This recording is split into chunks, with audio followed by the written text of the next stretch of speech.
नाजरीन, आज की हमारी अहम वीडियो के अंदर 4 हिंदू पंडित हैं जो अहम सवाल कर रहे हैं और चैलेंज कर रहे हैं डॉक्टर जाकिर नाइक साहब को। आइए इनके सवालों को आप सुनिए और इसके बाद फिर इन सवालों के जवाबात आप सुनेंगे। डॉक्टर जाकिर नाइक साहब से तसल्ली बख्श जवाब देंगे। आपसे गुजारिश है वीडियो को आखिर तक लाजमी देखिएगा। चैनल को सब्सक्राइब करना, वीडियो को लाइक और शेयर करना बिल्कुल न भूलिएगा।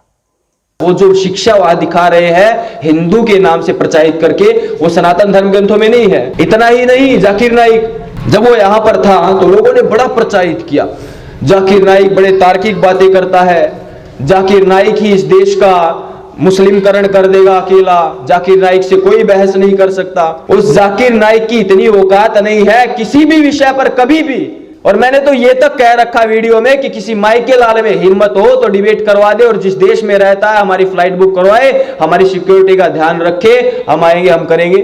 बुक नंबर 10, चैप्टर नंबर 10, कुछ नहीं है वेदों में जो बोलता है, एक भी चीज नहीं है। लेकिन वेद है नहीं तो लोग दिमाग खराब हो जाता है। जाकिर नाइक से किसी ने सवाल पूछा, हाँ जी बताइए, 6 साल की बेटी से शादी कर ली मोहम्मद ने, तुम्हारे ने 9 साल की बेटी से जिना कर लिया, सेक्स कर लिया, बताओ यही है तुम्हारा इस्लाम?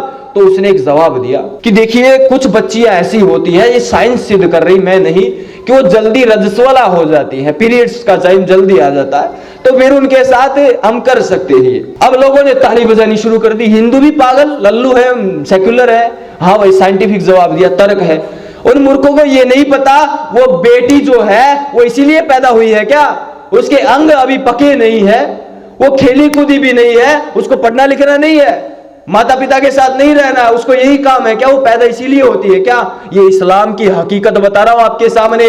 उसके गलत जवाब पे ताली बजा करके यहां के लोगों ने उसको आगे बढ़ाया। उससे कोई पूछने वाला होता, हरामखोर 9-9 साल की बच्चों के साथ ये करोगे तुम? और उन्हीं की शिक्षा है आज 6-6 महीने, 1-1, 2-2 साल की बेटियों की आतड़ियां बाहर निकालने वाले राक्षस यहां पर पैदा हुए। उन्हीं की शिक्षा इस्लाम वालों की, सनातन धर्म की शिक्षा नहीं है। जबकि उम्र उस समय 6 साल की थी सीता जी की। सीता जी की उम्र कितने साल की थी?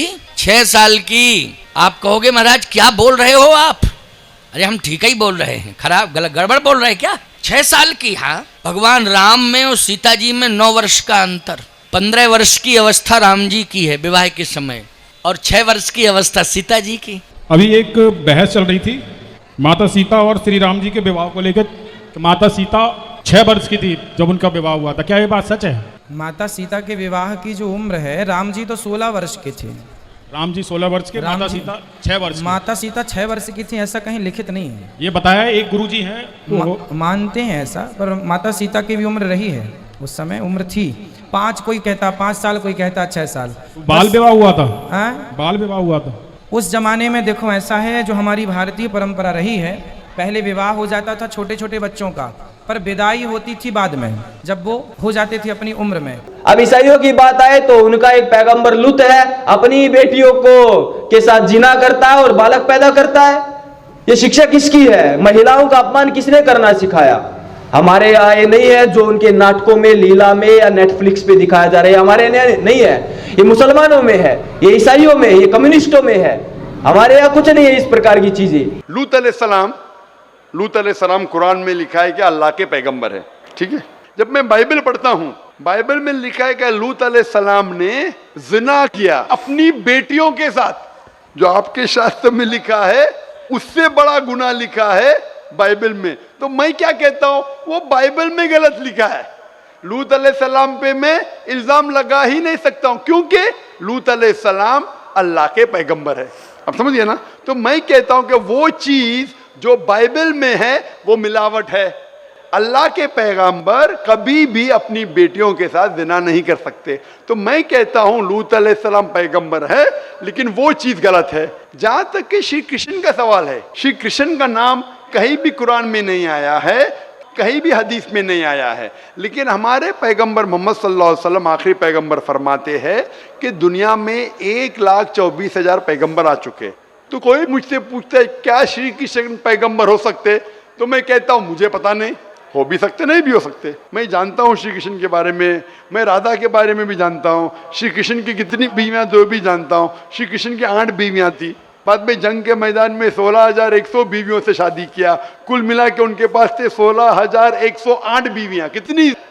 16,108 बीवियां महाभारत में लिखा है, और उन 16,108 में से राधा उनकी बीवी नहीं थी। महिलाओं के विरुद्ध निसाउकुम हरसुल्लकुम फातू हरसकुम अन्ना फी सबीलिल्लाह, ये इस प्रकार की शिक्षा है, मैं नहीं दे रहा हूं, कुरान दे रही है। पारा 2 सूरा 2 आयत 223 वहां पर कहा गया है महिलाएं तो तुम्हारी खेती है, इनका जैसे चाहो शोषण करो, जैसे चाहो इनमें हल चलाओ, यही शब्द। जी हाँ नाजरीन, इस वक्त जो हिंदू पंडित से आपने बात सुनी है, ये इसकी बात इसने तारीफ कर रखी है। हकीकत में ऐसा कुरान करीम में कहीं नहीं है। जो ये हवाला दे रहा है, इस हवाले के मुताबिक भी इसकी कही गई बात वहाँ पर नहीं लिखी गई। तो नाजरीन, इनको बहुत सारी गलत फहमियाँ होती हैं, और गलत फहमियों की बुनियाद पर फिर ये इल्ज़ाम तराशियों बहतान पर उतर आते हैं, जैसा कि ये लगा रहा है। चलिए इसके जवाब में फिर आप सुनेंगे डॉक्टर जाकिर नाइक साहब से। एक भी शब्द मेरी तरफ से नहीं है, जाकर कोई भी पढ़ सकता, जो टिकटॉक चला रहे वो भी, और जो टिकटॉक नहीं चला रहे वो भी। बहन ने सवाल पूछा है सूरह बकरा की सूरा नंबर 2 आयत नंबर 223, जिसमें बहन ने पूछा कि women are your tilth, treat them like your tilth. ये जो कुरान मजीद में कहा गया है कि औरतें आपकी खेती है, तो वैसा उनका सही तरीके से उनसे बर्ताव करो। ये आयत के बारे में आप देखेंगे 222 पढ़ेंगे, इसका पहले आयत पढ़ना इंपॉर्टेंट है।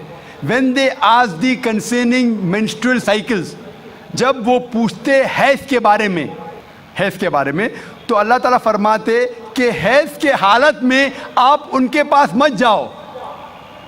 During menstrual cycle do not approach them.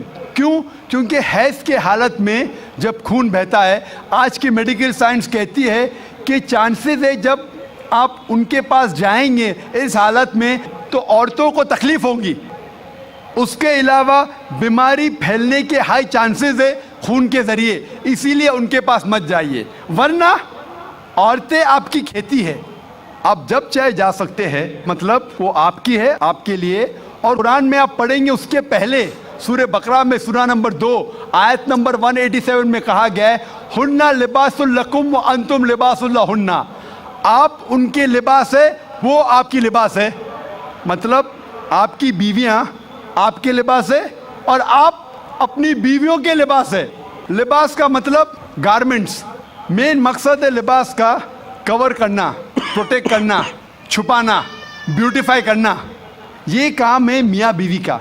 तो ये आयत में जो कहा गया है menstrual cycle don't approach them and they are your tilth, treat them as you can.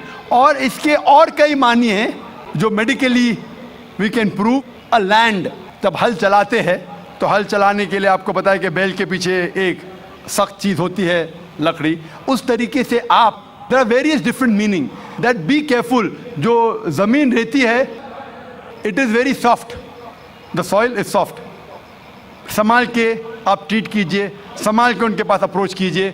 तो कई माने हैं, कई तफसीर है, ताकि आप औरतों को ख्याल रखें और उनके साथ अच्छे तौर तरीके से पेश आइए। Hope that answers the question. अस्तगफिरुल्लाह रब्बी मिन कुल्लि ज़ंबिन व अतूबु इलैहि, नऊज़ु बिल्लाहि मिन ज़ालिक। पहली बात तो ये है कि ये साहिब कुरान करीम गलत पढ़ रहे हैं, ये कुरान करीम के अल्फाज ऐसा नहीं है जो ये अदा कर रहा है। दूसरी बात ये है कि ये काफिर होने के नाते नापाक है, नजिस है, तो इसको कुरान पाक पढ़ने की इजाज़त नहीं, अल्लाह ताला ने मना किया हुआ है। हाँ, इसको अगर कुरान करीम पढ़ना है तो क्या करे, पहले ईमान लाए, गौसल करे, उसके बाद फिर इसको कुरान करीम पढ़ने की इजाज़त मिलेगी। चलिए सुनते हैं मज़ीद ये क्या भोंगिया मारेगा। जहां पर सीधा सीधा कहा गया है इन अल्लाह हशतरा मिनल मोमिना अनफुसहुम अमवालुहुम बिअन्न लहुमुल जन्नता यकातिलुना फी सबीलिल्लाह फयतुलुना युक्तलुन वादन अलैहि हक्का। अल्लाह ने तुम्हारी जान और माल खरीद लिया जन्नत के बदले, मारो जितने सामने आए। उनकी शिक्षा हमारी शिक्षा थोड़ी ही है। आप शायद अपने मजहब के बारे में नहीं जानते। आपने महाभारत पढ़ी? महाभारत पढ़ी आपने? पूरी महाभारत में झगड़ा ही झगड़ा है।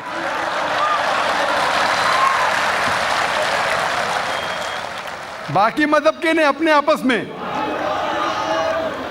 अगर आप पढ़ते महाभारत, जो एक स्मृति है जो मैं पढ़ चुका हूं, उसके अंदर कजिन्स, रिश्तेदारों के बीच पांडव 5 और कौरव 100 झगड़ा होता है। महाभारत में झगड़े के बारे में जितने वर्सेस है कुरान मजीद से कई गुना ज़्यादा। अगर गिनेंगे हम कुरान मजीद गिनेंगे कितने वर्सेस है, महाभारत में कई ज़्यादा है। और जब आप भगवत गीता पढ़ते हैं, भगवत गीता महाभारत का एक हिस्सा है, 18 चैप्टर्स है। भीष्म पर्व के चैप्टर नंबर 25 to 42 को कहते हैं भगवत गीता। और भगवत गीता सबसे ज़्यादा पढ़ी जाने वाली किताब है हिंदू मज़हब में। और यहाँ ये भगवत गीता श्री कृष्ण राय दे रहे, सलाह दे रहे, सजेशन दे रहे, एडवाइस दे रहे अर्जुन को। जब आप पढ़ते हैं Bhagavad Gita chapter number 1 verse number 45-46, Arjun जंग के मैदान में अपने हथियार को जमीन पे रखता है और कहता है श्री कृष्ण से, मैं जंग के मैदान में निहत्था मरना पसंद करूंगा बनिस्बत अपने रिश्तेदारों से लड़ूं। ये कहता है, आपने पढ़ी होंगी। उसके फौरन बाद चैप्टर नंबर 2 वर्स नंबर 2 और 3 में श्री कृष्ण कहते हैं अर्जुन से, अर्जुन तुम इतने बुज़दिल कब से बन गए, तुम नपुंसक कब से बन गए? How have these impurities come in your heart? How have you become impotent? वो कहते हैं कि क्षत्रिय का धर्म है लड़ना। फिर वर्स नंबर 31, 32, 33 में कहते हैं वो क्षत्रिय खुशनसीब है जिसे लड़ने का मौका मिलता है। अगर आप लड़ेंगे तो आप स्वर्ग में जाएंगे, लड़ेंगे नहीं तो स्वर्ग में नहीं जाएंगे। कौन कहता है? श्री कृष्ण एडवाइस देते हैं अर्जुन को। अगर मैं कहूँगा कि आपके श्री कृष्ण कहते हैं कि रिश्तेदारों का कत्ल करो, ये शैतानी हरकत है। अगर मैं कहूँगा कि आपके हिंदू मज़हब की किताब में सिखाया जाता है कि रिश्तेदारों का कत्ल करो, ये शैतानी हरकत है। वो हिंदू मुझसे कहता है लेकिन ये जंग है हक और बातिल के दरमियान। मैं बोला कुरान मजीद में भी वही लिखा है, हक और बातिल के दरमियान। मैं जानता हूँ हिंदू मज़हब में ये नहीं लिखा है कि रिश्तेदार कत्ल करो, लेकिन हक के लिए लड़ना भी पड़े, नो प्रॉब्लम। चाहे वो आपके रिश्तेदार हो, चाहे वो आपके वालिदैन हो, नो प्रॉब्लम। तो ये श्री कृष्ण कहते अर्जुन से। और जो क्रिटिक्स ऑफ इस्लाम उछालते मोहम्मद सल्लल्लाहु अलैहि वसल्लम की हदीस को, सही बुखारी की जिल्द नंबर 4 हदीस नंबर 46 किताब जिहाद में अल्लाह के रसूल कहते कि जो भी मुजाहिद जिहाद के लिए जाता है, अगर उसका कत्ल होता है तो वो जन्नत पे जाता है, अगर वो जिंदा वापस लौटता है तो उसे इस दुनिया का माल मिलता है। अक्सर क्रिटिक्स इंक्लूडिंग अरुण शूरी इस हदीस को उछालता है, कहते कैसा मजहब है, लड़ने को कहता है, मर जाते लड़ाई में तो जन्नत मिलती है, वरना इस दुनिया की दौलत। अगर आप भगवत गीता पढ़ेंगे चैप्टर नंबर 2 वर्स नंबर 37, उसमें श्री कृष्ण कहते हैं अर्जुन से, अर्जुन उठो और लड़ो। अगर आप मर जाएंगे, कत्ल हो जाएगा, आप जाएंगे स्वर्ग में। अगर जिंदा वापस लौटेंगे तो दुनिया की दौलत मिलेंगी। हू बहू जो सही बुखारी में मोहम्मद सल्लल्लाहु अलैहि वसल्लम ने कहा, वही कहते श्री कृष्ण अर्जुन से। मुझे लगता है कि अरुण शूरी ने भगवत गीता पढ़ी नहीं। अगर पढ़ी होती तो इस्लाम के खिलाफ नहीं लिखते। तो आपको सही जानने के लिए दोनों किताबों का मुताला करना पड़ेगा। आप कह रहे हिंदुइज्म आया, बुद्धिज्म आया, अशोका क्या किया? लाखों लोगों को मारा। आप बोलते कत्ल हुआ ही नहीं, आप शायद भूल गए, आपने हिंदुस्तान की तारीख पढ़ी ही नहीं। तो हिंदुस्तान की तारीख आप पढ़ेंगे, यहाँ भी कई लाखों लोगों का कत्ल हुआ है।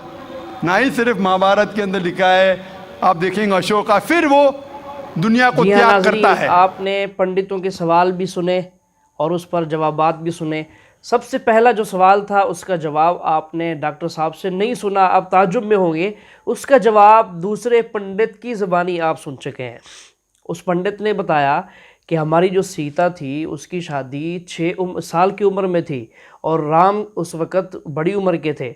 तो जब आपके अपने बड़े गुरु, जिनको आप अपना बड़ा कहते हैं, रहबर मानते हैं, सब कुछ मानते हैं, खुदा तक भी पहुंच जाते हैं, उनसे ये अमल साबित है और तुम्हारे पंडित ही बता रहे हैं, तुम्हारी किताबों में लिखी हुई हैं, तो तुम हमारे नबी सल्लल्लाहु अलैहि वसल्लम पर एतराज़ कैसे कर सकते हो? तुम्हारा एतराज़ बनता ही नहीं है। पहले तुम जाओ अपने घर को तो संभालो, अपने घर को संभालने के बाद फिर हमसे बात करना आके। तो यही इनको मैं जवाब दे सकता हूँ। ये पंडित, ये आज के छोकरे खड़े हो जाते हैं और बातें करते हैं हमारे पैगम्बर सल्लल्लाहु अलैहि वसल्लम की ज़ात पर, और हमारे पैगम्बर सल्लल्लाहु अलैहि वसल्लम की ज़ात को इनके बोलने से कोई फ़र्क नहीं पड़ता। ये तो मैं पहले भी मिसाल दे चुका हूँ, अब फिर मिसाल देता हूँ। ये तो वही हो गया कि कुत्ता रात को भौंकता रहे चाँद की रोशनी को देखकर, तो क्या कुत्ते के भौंकने से चाँद की रोशनी पर कोई फ़र्क पड़ता है? नहीं पड़ता। कुत्ता जब भौंक भौंक के थक जाएगा तो खुद ही मुंह फेर के एक तरफ हो जाएगा। तो ये भौंकते रहें, जब तक ये बकते रहेंगे, गालियां देते रहेंगे, इस तरह की बातें करेंगे, हमारी शान, हमारे नबी की शान करीमी में कमी नहीं होगी, इंशाल्लाह इजाफ़ा ज़रूर होगा। तो नाज़रीन, दुआ करते हैं ऐसे लोगों को अल्लाह ताला हिदायत कामिला नसीब फ़रमाए। अगर इनके मुकद्दर में हिदायत नहीं है तो अल्लाह ताला इनके शर से तमाम मुसलमानों की हिफाजत फ़रमाए। आमीन।